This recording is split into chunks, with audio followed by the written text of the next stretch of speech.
It's first and last. Mike Golic Jr. here on ESPN Radio and the ESPN app. We're presented by Progressive Insurance. All callers join us via the Shell Pennzoil Performance Line. And you can tweet us at the 1-800-Flowers.com Twitter feed at ESPN Radio at mGolic Jr. 57. And that, my friends, is how you ring in the new year. Ja Rule to start off your 2018. We call that a tone setter here in the biz. And a happy new year to everyone rolling into tonight. Shout out to West Coast New Year. I feel like here on First and Last, because of the timing of the show, that is the New Year's that we are going to subscribe to. We will go officially by Pacific time for this one because there's an off chance that there are still people out getting after it right now. And so if any of you are out there, 888-729-3776, come and share in the New Year's revelry with us. If you're my sister, please go to bed. Wherever you are, I guarantee you probably just need to go to bed. Or not. Be young. But anyway, so we've got a big day coming up here in the world of sports for a number of reasons, most of which aren't great. Today is, the quote-unquote Black Monday when a lot of the NFL head coaching decisions are made. But really, we already saw that wheel start to turn yesterday after what was about as entertaining a final Sunday in the NFL as we could have asked for. And I know there were a lot of people lamenting this idea that the NFL had shied away from Sunday Night Football because they didn't want to go up against New Year's Eve, something that we saw come to a head with the New Year's semifinal games last year and the conversation surrounding that. I got to tell you, the end result of what we got coming down to the wire yesterday in the NFL, where you got to sit and watch simultaneously joy and agony living in the same place under the same roof in 2018. That was sports, right? That was what we always look for. We got to scoreboard watch with these teams down the stretch as multiple playoff spots, the wild card spots in each division hung in the balance. And we tried to get through seeding and who would ultimately sneak in. And what ended up happening was nothing short of magic. And in particular, I don't know how there's anything else anyone is really thinking about this morning other than Buffalo. Like, I have got this image in my mind of what a Bills Mafia playoff looks like. Was it 19 years in the making? And spoiler alert, it's a bloodbath.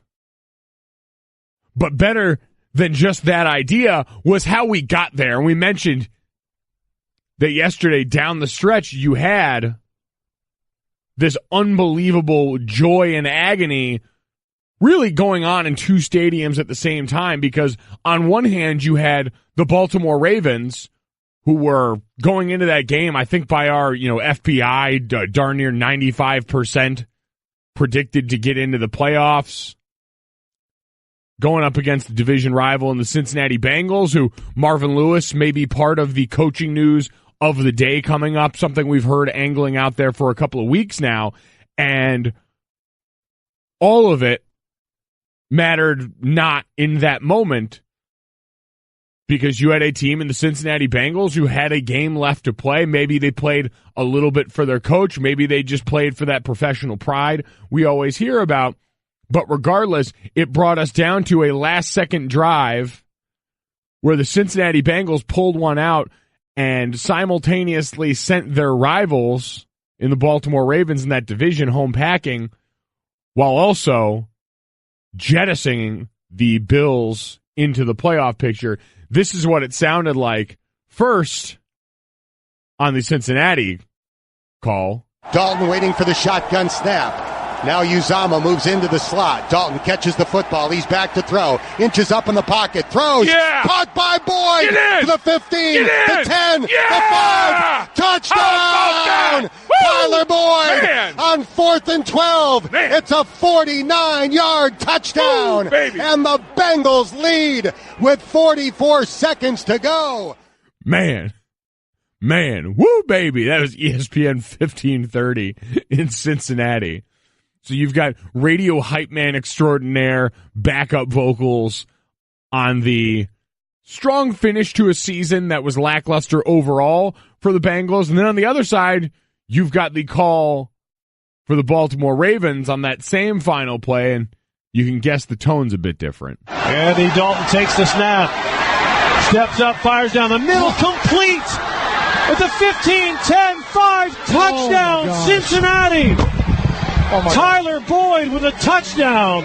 No flags on the play, and disbelief has shrouded the stadium. First to last of Michael Oak Jr. here on ESPN Radio and the ESPN app. We're presented by Progressive Insurance. Getting a quote is easier than ever. New year, new billboards. That call courtesy of WBAL AM 1090 in Baltimore. And I almost think we have to play those again just to hear. So obviously radio, and I just doing a bowl game on radio last week. Shout out to the Belk Bowl. You realize as the color guy, it's very different because radio, the only way we have to see what's going on, I put "see" in air quotes, is to have the play-by-play guy set up the scene, set up what's happening. And so as the color analyst, the one who's usually the former player or the coach, you're instructed to get out of the way during the setup of the plays or during the big moment. On TV, you can let them breathe. You can let the crowd and the imagery sort of speak for itself. But on radio, you've got to let the play-by-play guy do that talking. And in both of these cases, the color guy is just in the background reacting so naturally, like any fan of that franchise would, just intermittently injecting either the greatest joy on one side or unbelievable pain on the other. So again, listen to this Cincinnati color guy's joy leaking through in this call. Dalton waiting for the shotgun snap. Now Uzama moves into the slot. Dalton catches the football. He's back to throw. Inches up in the pocket. Throws. Yeah. Caught by Boyd. To the 15. The 10. Yeah. The 5. Touchdown. Tyler Boyd. Man. On 4th and 12. Man. It's a 49-yard touchdown. Ooh, baby. And the Bengals lead with 44 seconds to go. Woo, baby. And then on the other side, you've got this. So you go from mans and woo babies to this. Andy Dalton takes the snap, steps up, fires down the middle, complete at the 15, 10, 5, touchdown, Cincinnati. Tyler Boyd with a touchdown. No flags on the play, and disbelief has shrouded the stadium. Disbelief, dejection, so much pain. It's all there. It's all locked in. And it's all what makes home radio calls so great. So we've got that in that moment right there, I promise the joy and elation and even the pain of Baltimore was not matched by the uproar that we saw and heard from the city of Buffalo. Like that playoff drought getting snapped and that team getting ready to go to the playoffs for the first time in 19 years is the kind of stuff that I think we'll all sort of remember. Seeing the videos pour in of, huge groups of Bills fans celebrating, seeing Kyle Williams getting emotional in the locker room, who's been there since 2006, who's been through hell there. It's just incredible to see that kind of reaction in a place where we always hear about the business. We always hear about, I guess, all of the bad parts and the way that guys are supposed to treat this like a job. But yesterday, that was personal for everyone, and it was amazing. So we'll get more into that and the Bills' reaction to things coming up. But in the spirit of what we've been talking about, this has basically become about radio hype man and the lack of objectivity that comes with home broadcasts.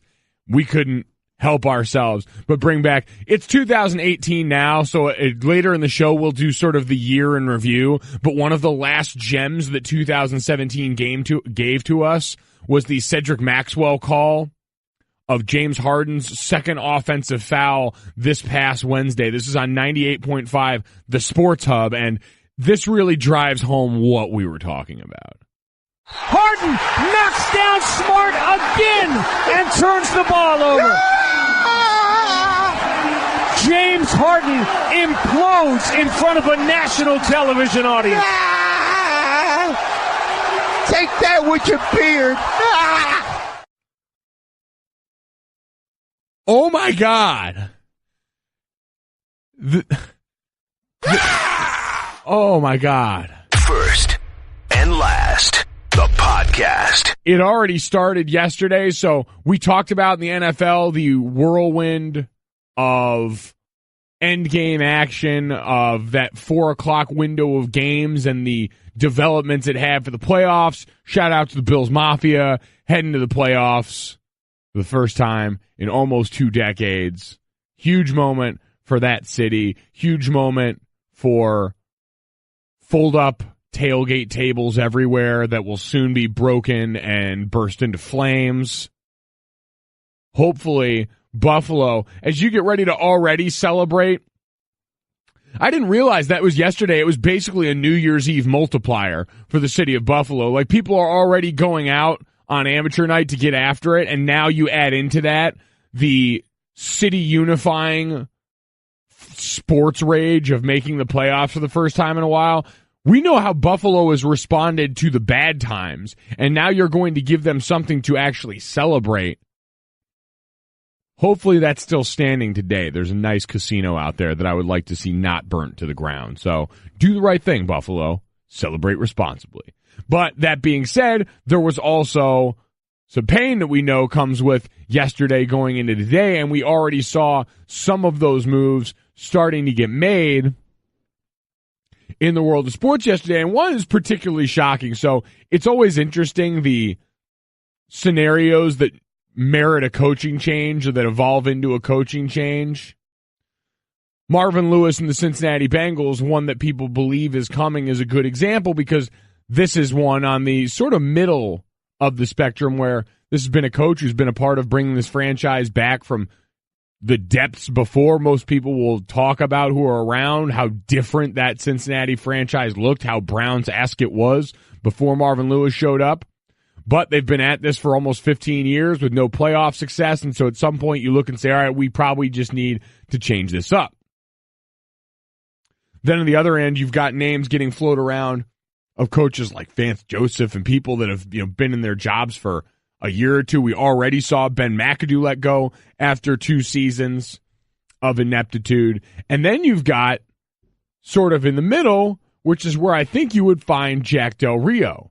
Jack Del Rio, who, in a really cruel twist of fate and in a world where we're waiting all on the news of one John Gruden and what waits in his coaching future, we actually got to hear straight from Jack Del Rio him breaking the news of his own firing in a moment that felt sort of sick and twisted. Spoke with Mark Davis after the game, and Mark let me know that he's not going to be bringing me back. He told me he loved me and appreciated all that I did to kind of get this program going in the right direction, but that he felt the need to change.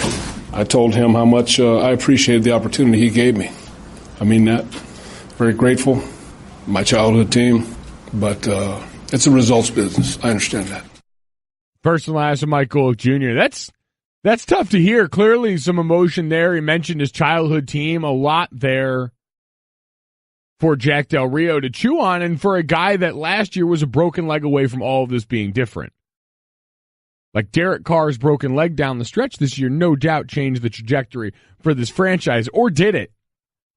Like, the more I look at this situation and the more you sit here and wonder, you have to ask, was there any amount of success from Jack Del Rio that would have delayed the inevitable if the inevitable is truly what we all believe? If the inevitable is truly one of the most talked about names. I woke up Sunday morning, do weekend observations, Sunday morning show I do with Stu Gotts from the Dan Le Batard Show, 7 to 9 a.m. Eastern. You guys can check that one out. But I woke up to do that Sunday morning, and the way Twitter aggregates certain content now, if enough people that you follow are talking about something, Twitter will push that up into your notifications. And so my notification said, so-and-so, so-and-so, and so-and-so are all talking about hashtag groomers. Grumors. Gruden. Rumors. And so that's when I knew that this was reaching critical mass. When this was going to be the only topic of conversation, it was going to be the number one story on .com as we all sit around here and wait for a guy that works in our building to tell us through someone else that he is taking a job somewhere else. One of those people that we could potentially hearing that news from is our own Adam Schefter, who talked about yesterday what the firing of Jack Del Rio truly means. You don't make that move with Jack Del Rio unless you know you can get John Gruden. John Gruden is going to be the next coach of the Oakland Raiders.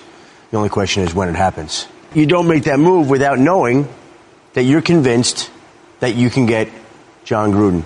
And what was interesting yesterday in doing that story with Mort is usually when you do a story, you meet some blowback and some resistance. Some people say, hey, you sure about it? There was never a single ounce of blowback on that story. Not one bit.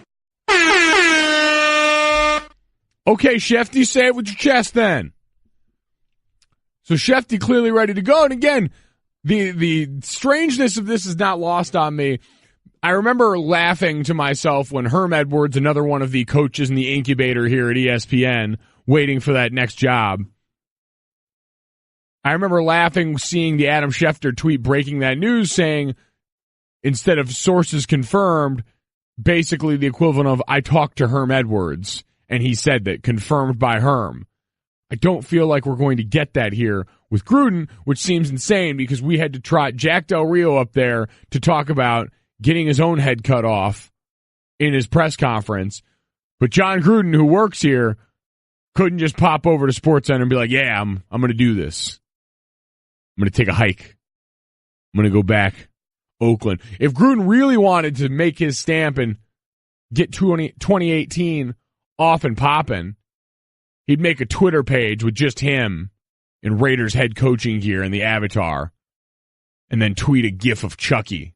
First and last, the podcast. First and last, Mike Golic Jr. here on ESPN Radio and the ESPN app. We're presented by Progressive Insurance. You guys can get in touch with us on the Shell Pennzoil Performance line. That's 888-729-3776. You can also tweet us, the 1-800-Flowers.com Twitter feed, at ESPN Radio and at mGolic Jr. 57. A happy new year to all of you. Happy 2018. A lot of you ready to put 2017 in the rear view.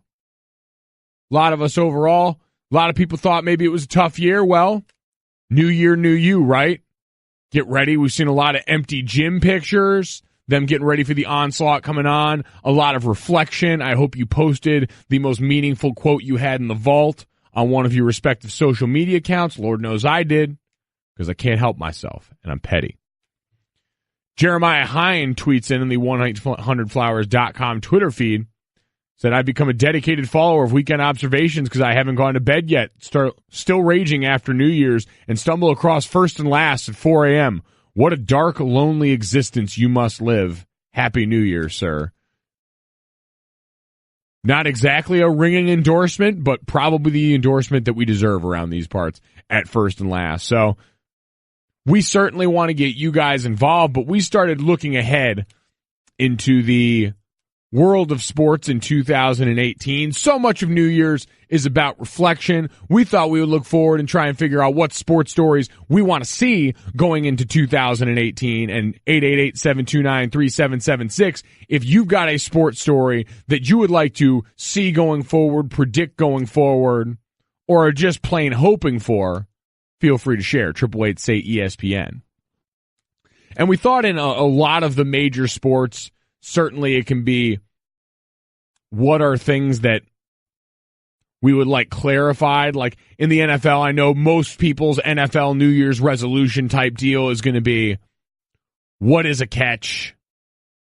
A better, and I think this one will be more impactful for the NFL, is looking at the concussion protocol, improving things in that regard.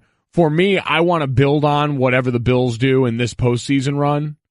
Like, whatever we get, we need that much more. We need a world where the Bills can be Super Bowl contenders, because much like I looked forward to in college football, the Orange Bowl, because I wanted to see the University of Miami's fan base side by side with the University of Wisconsin's fan base, all in one petri dish of college football love. I so too want to see whatever poor fan base would have to match up with the Bills Mafia at some Super Bowl site. The carnage would be unrelenting. Also want to see the new wave of millennial coaches continue to take over. Shout out to Sean McVay. Called him a beacon in the night for millennials trying to push their way into traditionally older spaces. And Sean McVay delivered in every way possible this season. I think a guy that came into last year, his opening press conference is ripe with cliche. He seems to be a very almost Tony Robbins-esque speaker, but a guy that backs it up in every way and a guy that the team seems to buy into, and now a guy that they have the utmost faith in because of the way that he's delivered. So in the NFL, plenty of routes we can go in the NFL, surviving the ground. Oh, by the way, in the NFL, one we've got to spin forward, and this one is more for us here, coming off of the news that Adam Schefter says that John Gruden is more than likely, has to be the Raiders' next head coach based on the move to fire Jack Del Rio last night. Begs the question of who's going to replace Gruden in the Monday Night Football booth. Big time decision to be made. Want to throw my hat in the ring. Feel like it's time. Feel like we make that push. I say this, and I'm willing to take, and I know my agent would hate me saying this, I'm willing to take less money if you guys want to slide a blank check across the desk to Tony Romo and make this three-man booth happen. Three-man booth.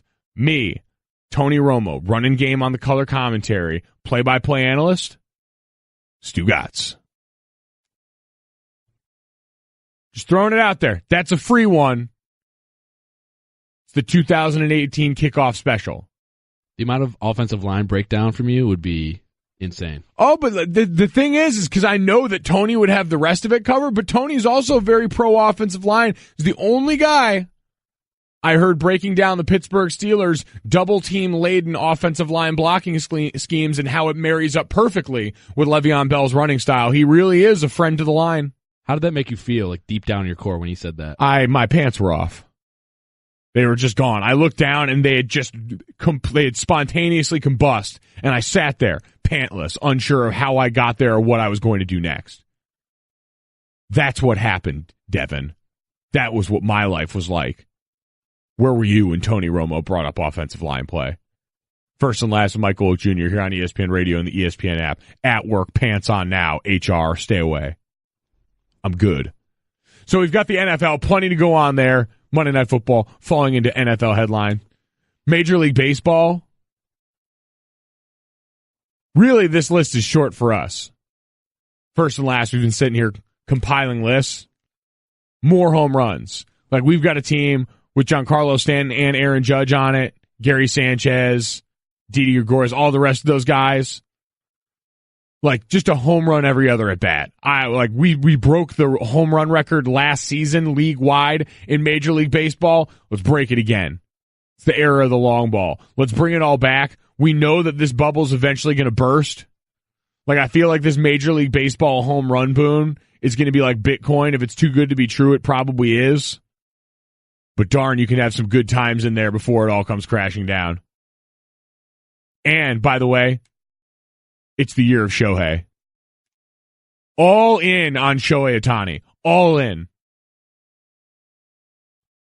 Guy who wants to be the pitcher that can do both, and I am more than here for it. Because, again, baseball needs some characters in it. And we've got two gigantic cartoon characters that look like muscle-bound Greek gods in New York. Give me the West Coast Phenom to match it all up. And then we get the drama surrounding Bryce Harper going into this season and the Nats, if he's going to get that $500 million on the contract that we've all been writing up for him. Oh, wait. Oh, and I like this one too. Just in whatever capacity, more A-Rod. Announcer A-Rod. Like, I understand the steroid guys are always going to get tweeted, or anyone linked to steroids in any way are going to get treated with a different set of gloves in the world of Major League Baseball. But I feel like A-Rod's going to be that guy that gets in and is an announcer too. And we're just going to have to kind of succumb to the fact that A-Rod is fantastic. He's a likable figure now. A-Rod Corp is thriving. More A-Rod. Maybe we get, can we, I know he does studio for them. Has he been on the call for any games? Has he done that? If he hasn't already, let's get more of that to happening. I feel like A-Rod could be the Tony Romo of baseball, and the world needs more Tony Romos. The NBA, we look at that. Do we want the four-peat matchup, Cavs-Warriors? Are we in on that? Do we want new blood? I'm interested. I would love a Kyrie Irving book based on the latest shoe commercial he put out.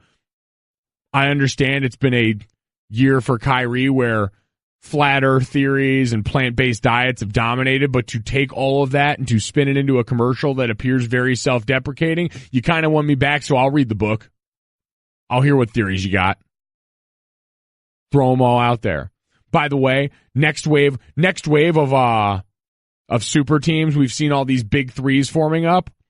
We need a big three, and I know they floated this idea of on the Le Batard show, a team just full of fives, like a team full of all guys playing center.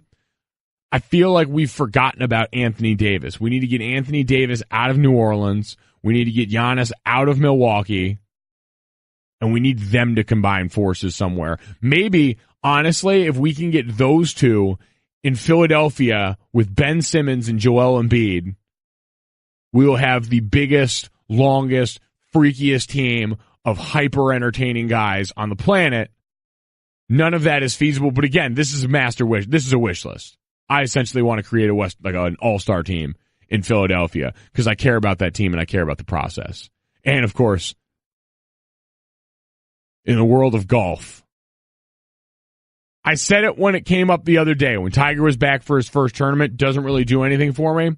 If you put on the wish list what above all else I would probably want in 2018, I don't know if anything would top Tiger Woods being in contention on the Sunday of a majors. Like if you gave us Tiger Woods throwing on that Sunday red at the Masters this spring,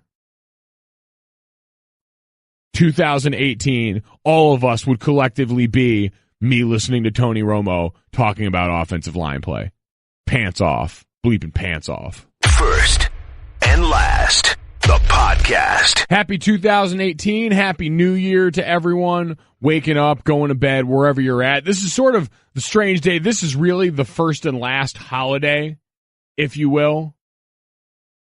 It's the one that I think most closely mimics the values of the show, which is not really understanding what time of night or morning it is, whether it is night or morning, and flirting with that space between in a way that really only we do around here. I'll never forget, almost 2 years ago now, when I started doing this show, getting into a cab to go to 98.7 in New York, where I was doing that version of the show at the time, and getting out of the cab and looking at the driver and saying, all right, have a good night. And he said, all right, have a good morning at the same time.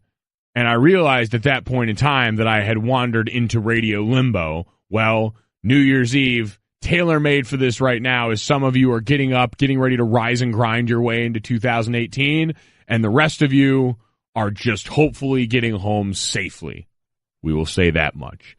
And in the meantime, the rest of us have gotten off to a start on 2018. Really, the NFL wasted no time yesterday. They got themselves started, with some of the 2018 coaching moves. But in college football, we understand, especially after last year, we know it was big to do about the playing of the college football semifinal games on New Year's Eve, the challenges that face. And so this year we get them on New Year's Day and get to start off our 2018, our new year, with the two most important games in college football so far. The college football playoff is here. You can kick off your day with the Chick-fil-A Peach Bowl and the Citrus Bowl presented by Overton's. Then stay tuned for the college football semifinals. The Rose Bowl game presented by Northwestern Mutual and the All-State Sugar Bowl. Coverage will begin today at noon Eastern on ESPN Radio, ESPNradio.com, and the ESPN app. You can also check out myself and Jason Fitz and some select guests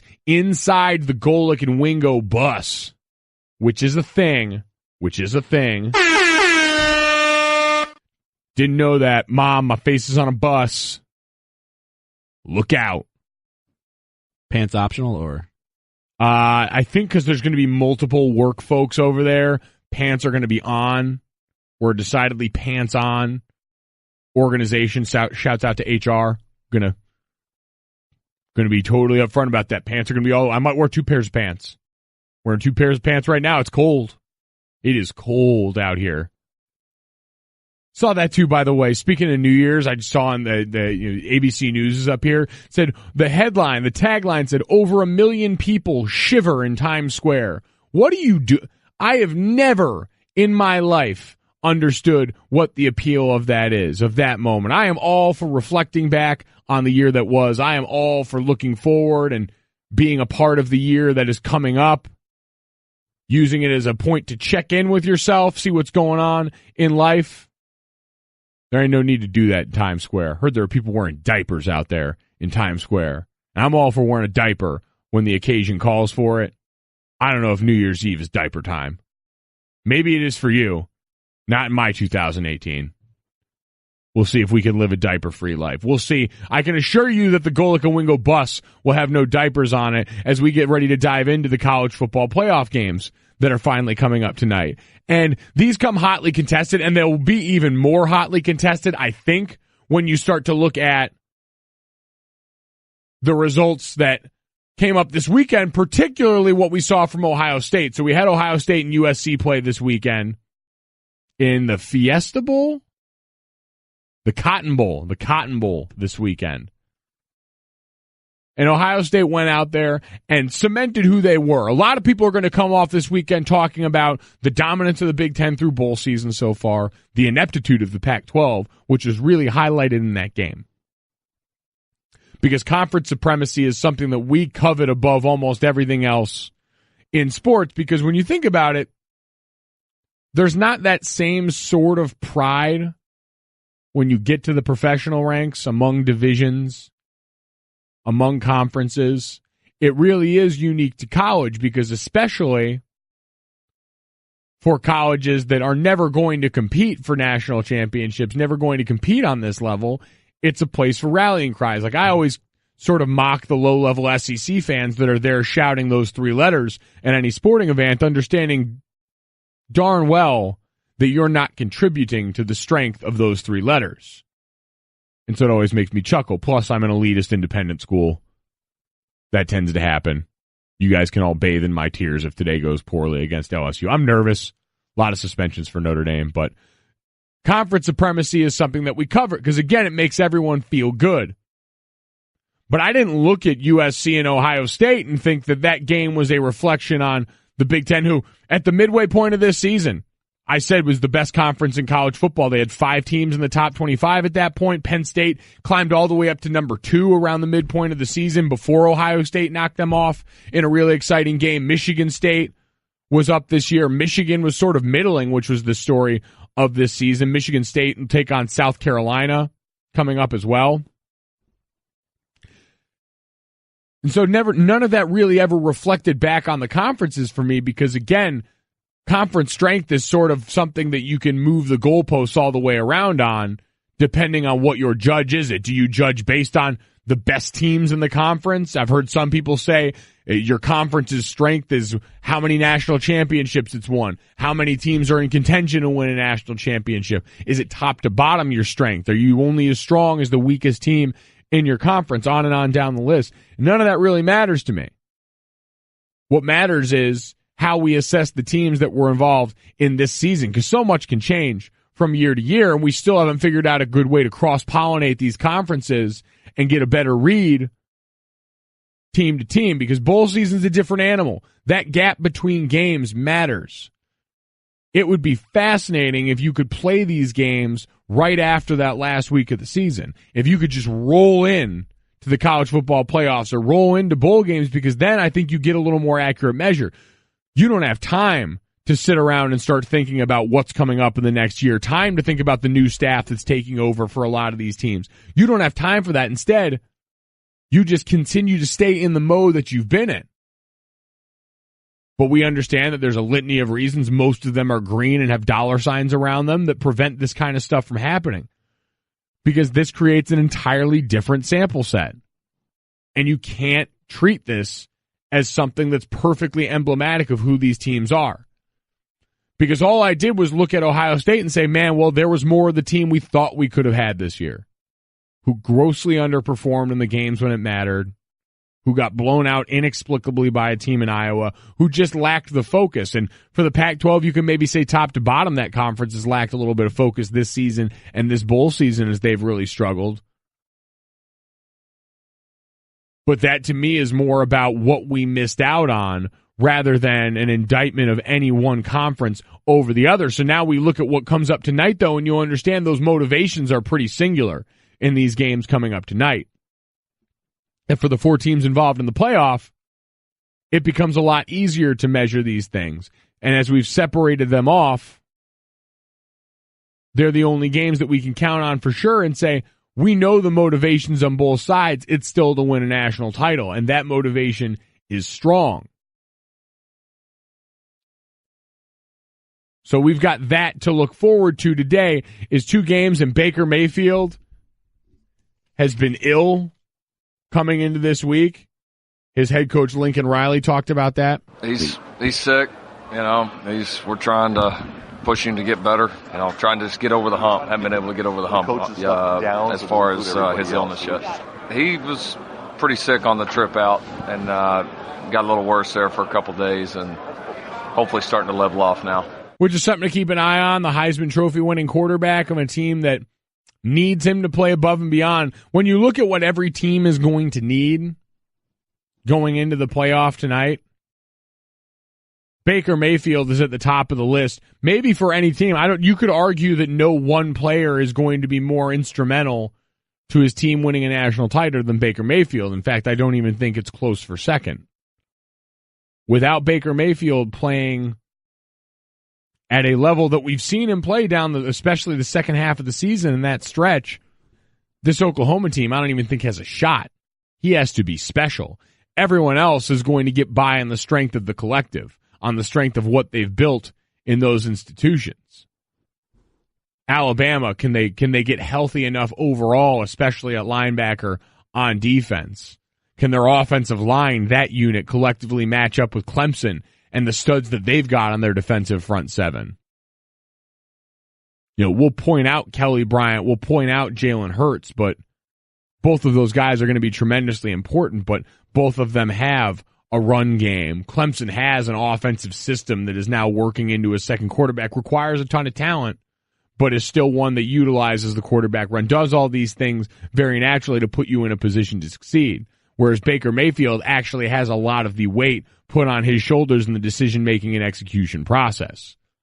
And so you've got that guy sick heading into the game against a defense that is going to look a little different than the Big 12 outfits he saw through the course of the season. First and Last, the podcast.